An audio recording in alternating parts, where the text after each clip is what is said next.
buenas tardes, mi nombre es Macarena Liasi y tengo esta grata posibilidad de poder compartir con todos ustedes la historia de la infancia, cómo fue cambiando a lo largo del tiempo, cómo fueron las diferentes concepciones desde una época hace mucho tiempo atrás hasta la actualidad.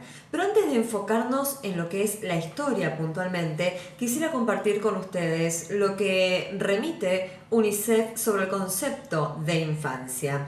UNICEF dice que la infancia es la época en que los niños y niñas tienen que estar en la escuela y en los lugares de recreo, crecer fuertes y seguros de sí mismos y recibir el amor y el estímulo de sus familias y de una comunidad amplia de adultos. Es una época muy valiosa en la que los niños y las niñas deben vivir sin miedo, seguros frente a la violencia, protegidos contra los malos tratos y la explotación infantil. Como tal, la infancia significa mucho más que el tiempo que transcurre, ¿no?, entre el nacimiento y la edad adulta. Se refiere más bien al estado y la condición de la vida de los niños y la calidad de esos años que van transitando hasta la adultez. Según la Convención, que fue el primer tratado internacional de derechos humanos que combina en un instrumento único una serie de normas universales relativas a la infancia y el primero también en considerar los derechos de la niñez como una exigencia con fuerza jurídica y obligatoria, define a la infancia como un espacio separado de la edad adulta. Reconoce que lo que es apropiado para un adulto, para nosotros, no es tal vez adecuado o apropiado para un niño.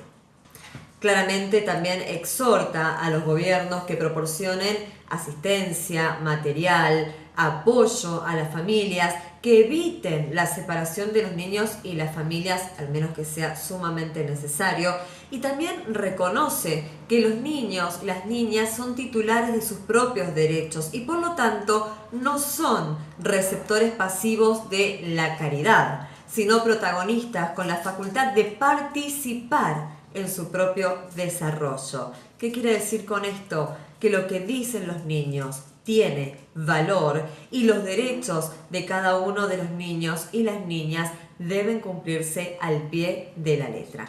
Ahora sí, continuamos el paseo por la historia de la infancia y las diferentes nociones a través del tiempo.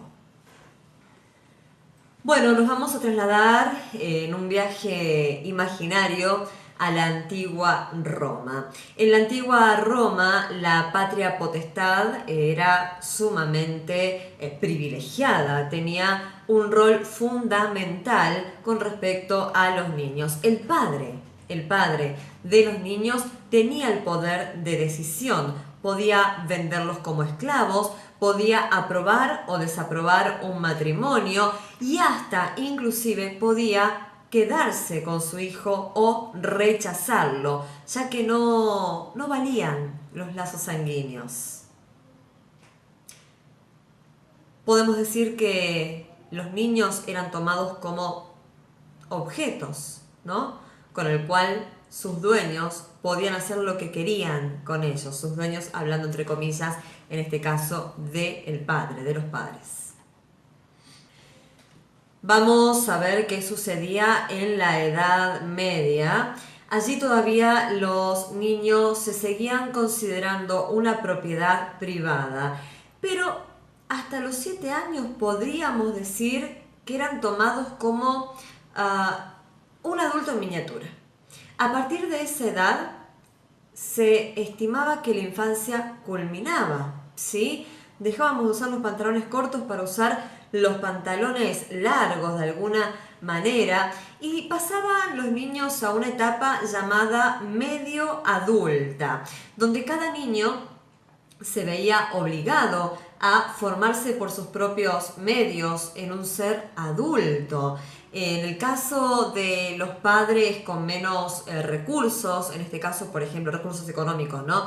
En este caso, por ejemplo, los campesinos sus hijos directamente se integraban al trabajo de sus padres en el campo, arduo y duro trabajo. Y en el caso de las altas jerarquías, de la nobleza y demás, allí los niños salían de sus hogares para poder instruirse en otros lugares. En algunos casos trabajaban como pajes o como sirvientes. Seguimos hablando todavía de niños tomados como adultos o como objetos.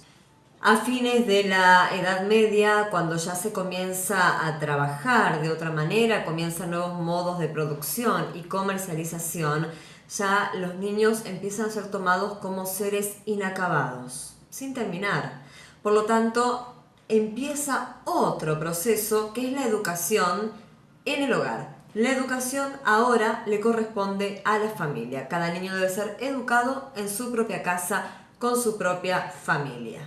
El concepto infancia, que es con lo que comenzamos esta charla, empieza a utilizarse recién en la modernidad. Se vincula con lo que fue la consolidación del capitalismo y la construcción de nuevos pensamientos, ¿no? La ilustración. Antes de este momento, como dije anteriormente, los niños eran tomados como pequeños adultos o adultos por crecer o futuros adultos, ¿no? No existían estos sentimientos de protección que hoy por hoy nos inspiran a los adultos hacia nuestros niños. A partir del siglo XVIII, Rousseau comienza a desarrollar nuevos conceptos, comienza a ampliar la concepción, la definición de infancia. Y empieza a hablar de que no solamente es importante para los niños la salud, la higiene, sino también el cuidado, la atención. Él nombra a la infancia y la reconoce como característica particular y propia en una etapa previa a la adultez. Ya no habla de pequeños adultos o futuros adultos, sino de una etapa previa a la adultez, donde los niños, los infantes tienen necesidades, y no solamente de conocimientos, sino lo que mencioné recién, ¿verdad?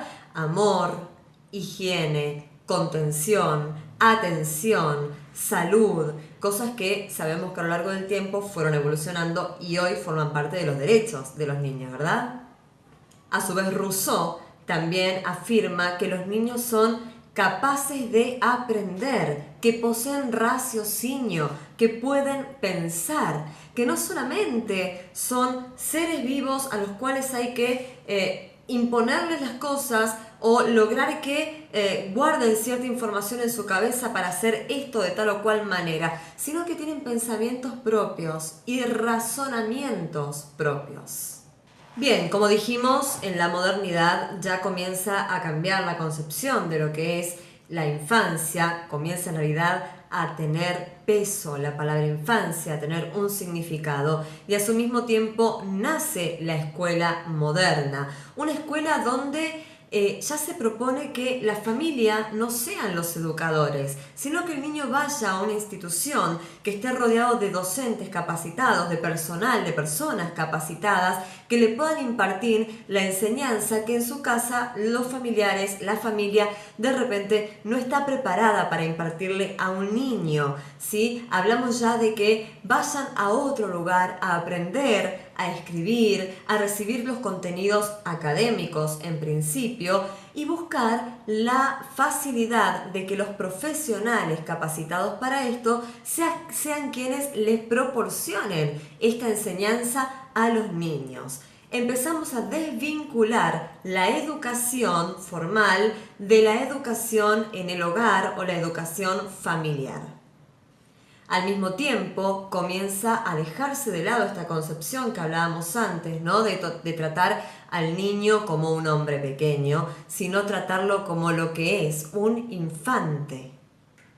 Aquí vamos a hacer un breve paréntesis y vamos a traer a colación a Comenio, que en su obra Didáctica Magna precisamente explica el porqué de separar la educación en el hogar y trasladarla a un ámbito institucional. En principio porque el niño tiene la necesidad de socializar, por lo tanto puede aprender mucho mejor rodeado por otros pares, por otros niños, con su propio rango etario, con su propio grupo de pertenencia. También la responsabilidad del Estado, ¿no? Que el Estado empiece a jugar otro papel al hablar de educación, que empiece a ocuparse de la educación de los niños. Y por supuesto, separar los temas de los adultos, el trabajo de los adultos, las experiencias de los adultos, de lo que deben ser la creatividad, la enseñanza, la educación, el juego, el aprendizaje de los niños. Ahora, tomando las palabras de Sandra Carli, vengo diciendo la infancia, pero Sandra Carli habla de las infancias, porque claro, a medida que va pasando el tiempo, la infancia fue cambiando, fue evolucionando, empezaron a suceder todos estos hechos que les comentaba anteriormente. Entonces no podemos hablar de un solo tipo de infancia, sino de las diferentes infancias, porque al existir tantas situaciones que rodearon y rodean y rodearán a nuestros niños, no podemos definirlo como un grupo único y homogéneo. Las infancias. Cada niño tiene su propia experiencia, cada niño tiene su propio ritmo, cada niño tiene su propia vida. Entonces dejamos de hablar de infancia para hablar de infancias.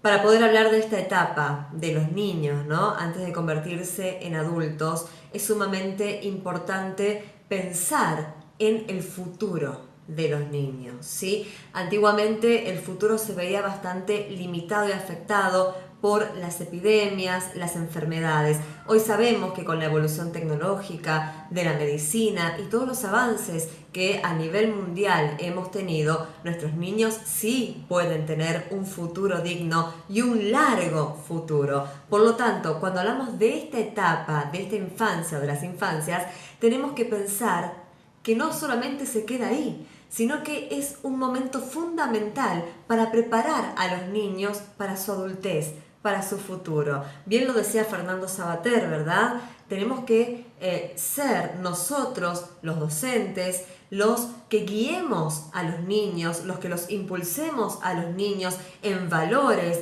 en buena educación, para generar ¿qué? Para tener como resultado ¿qué? Adultos con valores, adultos socialmente adaptados o adaptables, adultos que puedan continuar con un camino de la buena educación, un camino donde digan, bueno, tengo proyectos, voy a trabajar o voy a estudiar o quiero ser X cosa, pero niños con proyección de futuro, niños con visión de futuro, niños con valores, niños que puedan estar inmersos en nuestra sociedad, transitar la sociedad a través de la buena educación. Claramente, ya llegando a la actualidad, sabemos que en nuestro país tenemos la ley de educación, tenemos leyes que amparan a nuestros niños, los derechos de los niños y niñas y adolescentes también, pero tenemos que entender puntualmente que, fíjense cómo fue cambiando, ¿no? De un niño que era tomado como una cosa, como una propiedad, a hoy, a lo que estamos viviendo hoy, de niños, de niñas con poder de decisión, con voz, con sentimientos que siempre los tuvieron, pero no estaban tomados en cuenta, ¿no? Con diferentes capacidades, con diferentes condiciones. Hablamos hoy de múltiples inteligencias o superdotación. Hablamos de tantas cosas que hoy rodean y conviven con nuestros niños, que tenemos que entender nosotros los adultos que los niños son sujetos en crecimiento y como tales deben vivir, jugar, amar, vivir en condiciones dignas, pero para eso, y aquí viene mi llamado a la reflexión, no solamente juega un papel importante nuestro rol como docentes, nuestro rol como papás, como mamás, como familia, como núcleo familiar, sino también las garantías que debe ofrecer el Estado. Hoy en nuestro país sabemos que la educación es gratuita, obligatoria y laica, pero también tiene sus contras. Al ser obligatoria, obviamente tenemos que enviar a nuestros niños a una institución educativa, pero la crisis económica muchas veces no permite que esto suceda y retrocedimos. Volvemos a ver niños trabajando en la calle, volvemos a ver niños pidiendo en la calle, niños que deben trabajar codo a codo, mano a mano, hombro a hombro con sus padres, con sus familias. Y aquí es donde el Estado tiene que hacer algo, donde el Estado tiene que poner una alarma de alerta y ver de qué manera se puede solucionar esto. Por más que nosotros los docentes tengamos toda la predisposición para ayudar, colaborar, como digo, el grupo familiar también o el núcleo familiar que rodea al niño también, sin este movimiento, sin esta acción del Estado, esto se ve imposibilitado. Por lo tanto, la educación obligatoria está muy bien, pero hoy por hoy, en nuestra realidad argentina, no se puede cumplir en un 100%, como tampoco se cumple que sea laica, porque sabemos que hay muchas instituciones que no cumplen con la educación laica. Sí, la gratuidad, sí que sea gratuita, pero aquí viene otro tema. Me van a decir tal vez, bueno, pero ¿cómo si es gratuita no los pueden mandar al colegio?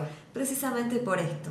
Es gratuito el que el niño pueda ir al colegio, a la escuela, a una institución, pero ¿cómo va a ir si no tiene ropa? ¿Cómo va a caminar si no tiene zapatillas? ¿Cómo va a llegar si de repente la escuela más cerca está a miles y miles de kilómetros? Hoy en nuestro país tenemos niños que tienen que cruzar ríos, ir a caballo a una escuelita rancho. Ahí es donde el Estado tiene que actuar. ¿Cómo hace para estudiar si no tiene con qué escribir? ¿Cómo hace para leer si no puede adquirir un libro? ¿Cómo lo hacen? Los papás podemos tener toda la voluntad de mandarlos, de enviarlos a la institución educativa, pero si no tenemos los recursos para todo esto que acabo de mencionar, nuestros niños no pueden acceder a esta educación. Y aquí reitero nuevamente, es donde el Estado necesita hacer un cambio. Este cambio depende del Estado, y no del Estado de turno, no del gobierno de turno, sino del Estado en general. No importa quién sea hoy nuestro presidente o presidenta, nuestro gobernador o gobernadora o intendentes, no importa.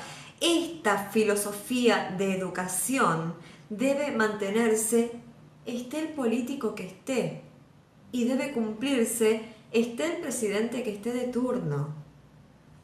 Y precisamente, para ir finalizando, nos damos cuenta nuevamente que nuestros niños actuales no están siendo considerados 100% como lo que son niños que necesitan amor, educación, contención, elementos, materiales. No se los está teniendo en el primer lugar como deberían estar. Escuchamos hablar todo el tiempo que los niños son el futuro del país, pero ¿qué futuro les podemos esperar si les están faltando tantas cosas? Hoy tenemos, por ejemplo, un acceso a la tecnología tremendo, donde en muchos colegios la tecnología es una herramienta que va codo a codo con el docente y con el material de papel, bibliográfico, pero también es un contra.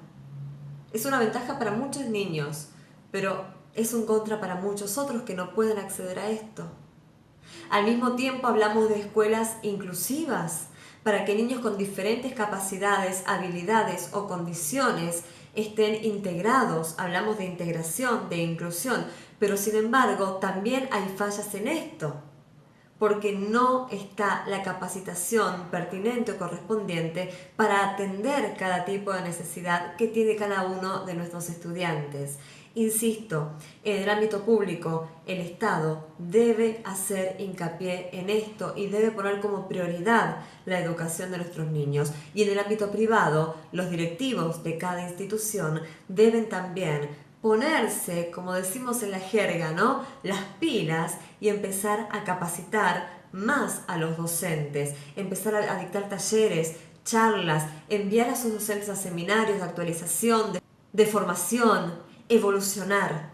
No podemos quedarnos con lo que ya aprendimos, con lo que ya estudiamos y ya aprobamos y por eso tenemos el título. Tenemos que seguir formándonos como docentes, continuar y de esta manera, quizás dentro de 5, 10, 15, 20 años, volvamos a decir, ¿qué tal? Muy buenos días, mi nombre es Macarena, es un placer estar aquí y hoy vamos a hablar de la historia y la evolución de las infancias y cómo hoy estamos progresando con pasos agigantados y hemos evolucionado muchísimo, entendiendo que nuestros niños son nuestro presente y son nuestro futuro. Muchísimas gracias por su atención, espero verlos muy pronto. Adiós. Bueno, me estaba retirando y me han informado que aquí en el auditorio, que hay muchos niños, adolescentes, jóvenes y adultos, hay un niño con altas capacidades intelectuales y les voy a contar de qué se trata para poder hablar luego con él porque tiene algunas dudas, ¿sí? Las altas capacidades intelectuales se conocen también como superdotación, talento o superdesarrollo de las inteligencias múltiples. Son niños que procesan y adquieren la información de manera más rápida. Cuando hablamos de inteligencias múltiples hablamos de lo que es la lógico-matemática, la lingüística, la artística, la inteligencia emocional y demás. Ellos avanzan más rápido, aprenden, digamos, de alguna manera más rápido que el común denominador. Por eso, cuando hablamos de escuelas inclusivas o de inclusión, y lamentablemente tomamos solamente algunos tipos de diferentes capacidades o discapacidades, como por ejemplo niños con autismo o niños con TDAH, el trastorno de déficit de atención con o sin hiperactividad, o niños con Asperger, o bueno, diferentes situaciones o condiciones. A veces no tenemos en cuenta a estos niños, a los niños con altas capacidades intelectuales, niños ASI o también llamados niños gifted, ¿sí? Gifted children, ¿ok? ¿Así? Entonces, lo importante a tener en cuenta cuando trabajamos con estos niños es que debemos también adaptarnos a ellos, ¿sí? Si nosotros dictamos una clase masiva, una clase global, por ejemplo, en un primer grado, empezamos con el abecedario, es probable que estos niños ya lo sepan el abecedario porque son autodidactas inclusive. Entonces, ¿qué tenemos que hacer? Aquí hay muchos docentes presentes. ¿Qué tenemos que hacer como docentes? Bueno, personalizar nuestra clase, acompañarlo, orientarlo a este niño que tiene altas capacidades, adaptar nuestra clase y nuestros contenidos, pero al mismo tiempo no excluirlo, sino incluirlo dentro del grupo. Una forma muy importante para poder incluir a un niño con altas capacidades dentro de un grupo es que ayude, que sea mentor, por ejemplo, de otros estudiantes, de otros niños. Él ya sabe las vocales y el resto de los niños las está aprendiendo, él puede ser mentor, puede colaborar con la docente o el docente a cargo. Esa es una forma de trabajar, por ejemplo, con niños con diferentes capacidades. Bueno, luego de esta charla, ahora mismo me voy a ir a hablar con este pequeñito porque le han quedado muchas dudas y preguntas sobre esto que hemos conversado anteriormente. Me comentaba que cuando sea grande quiere ser psicólogo, así que bueno, vamos a charlar con él luego, en un ratito nada más, y vuelvo a despedirme de ustedes. Muchísimas gracias por esta oportunidad y como les dije antes, espero que de aquí a pocos años volvamos a tener una charla como esta, pero ya hablando de un verdadero cambio, de una verdadera evolución y de una educación gratuita en un 100% para todos nuestros niños, que todos nuestros niños puedan estar en un instituto educativo y que las familias podamos acompañar de la manera adecuada. Claro que sí, por supuesto, con el Estado presente en un 100% en todos los aspectos que tienen que ver con la vida de nuestros pequeños. Muchas gracias.